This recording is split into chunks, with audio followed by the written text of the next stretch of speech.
In the name of the Father, and of the Son, and of the Holy Spirit, one God.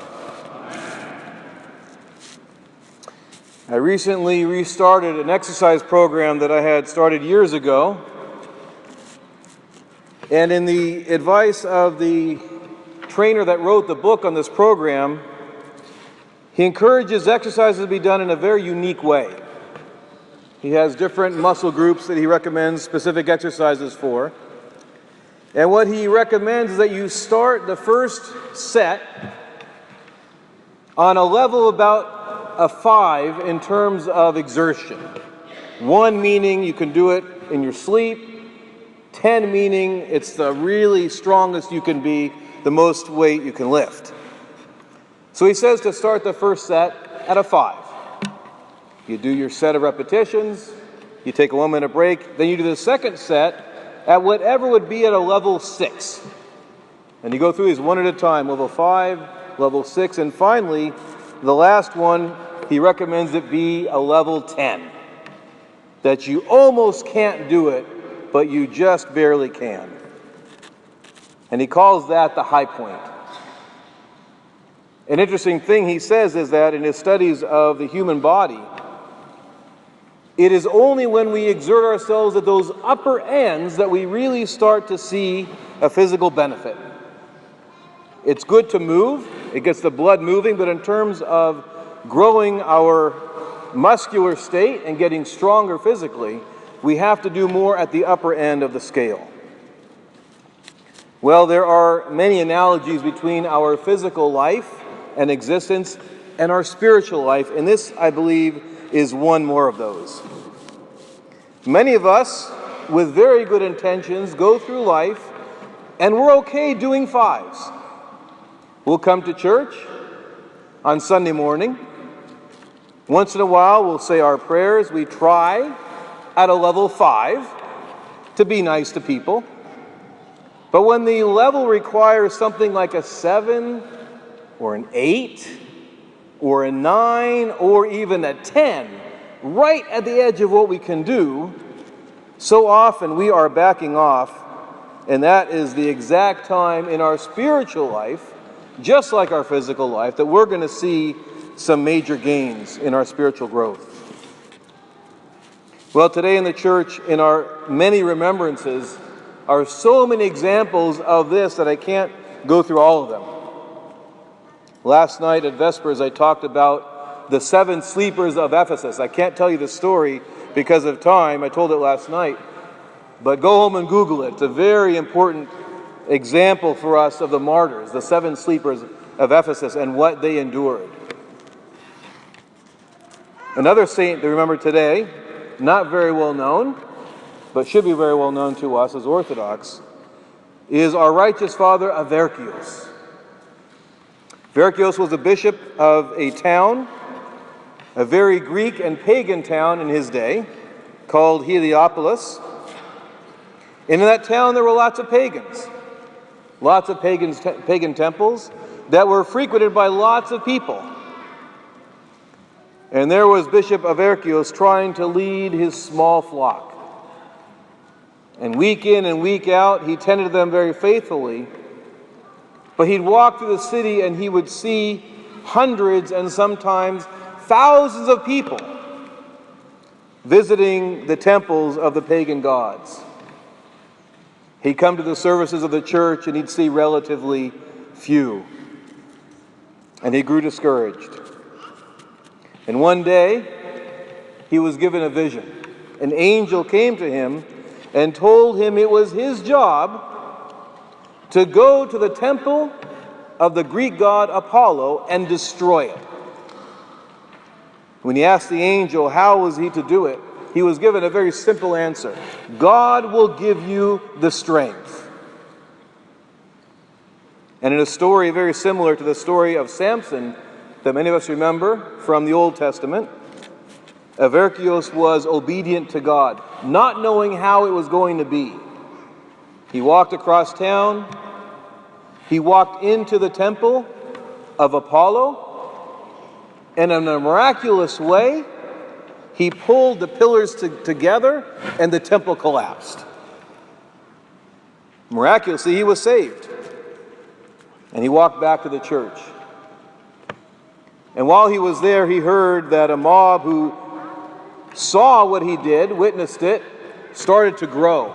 And they told everyone what this Christian bishop had done. And they grew angry that he would destroy the temple of their God. So the mob starts going across the town to the church. By the time it gets there, the accounts say it was about 500 people. And just as this crowd of 500 or more is approaching the church, one man runs ahead of them. And in a story very similar to this gospel that we just heard, this man is possessed by demons. And Averkios comes out from the church. He meets this man on the steps of the church, and in the sight of all of that crowd, rids him of the scourge of those demons. And the crowd is stunned. Here they were coming to kill Averkios. And then they saw a miracle right in front of their eyes.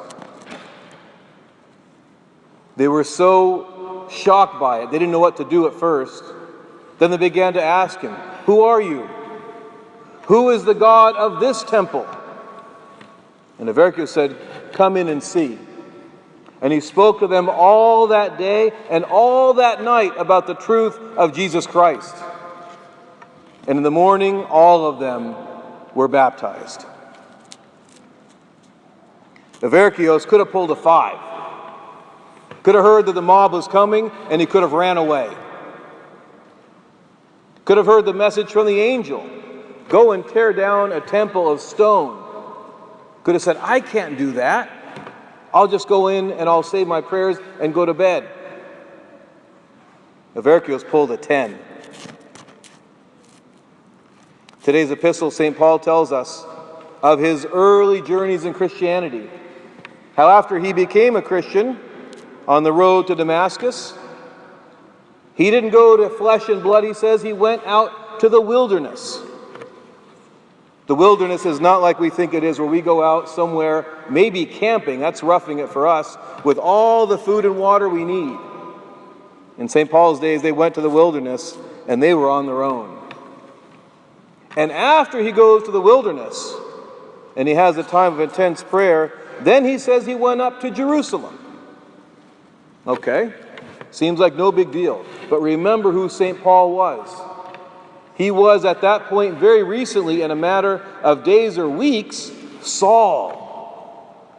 Saul, the persecutor of the Christians.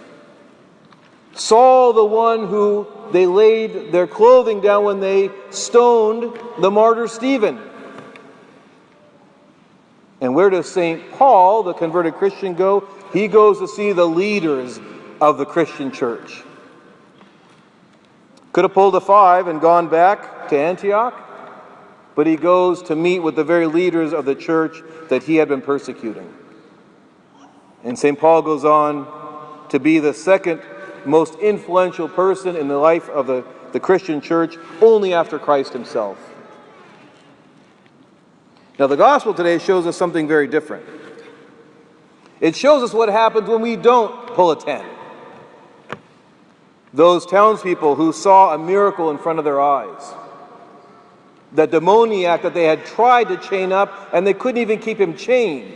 He was so fierce in his possession of the demons. They see him healed. They see the demons expelled from him. And for whatever reason, whether out of their own fear, the loss of their economy with the pigs going into the lake, instead of realizing what they had and reacting as powerfully, they asked Jesus to leave. And Jesus does. What would have happened to those people had they asked him, instead of leaving, to stay and learn from him, as those that came to kill Averkios and were converted by him? Imagine the difference in their life. That's what happens when we miss the opportunities and don't go for a 10. So the question before us today is, What are the high points? What are the 8s and the 9s and the 10s for us that we are satisfied just pulling a 5? You know what's dangerous about a 5? We say to ourselves, I'm doing it. I'm doing what I'm supposed to do.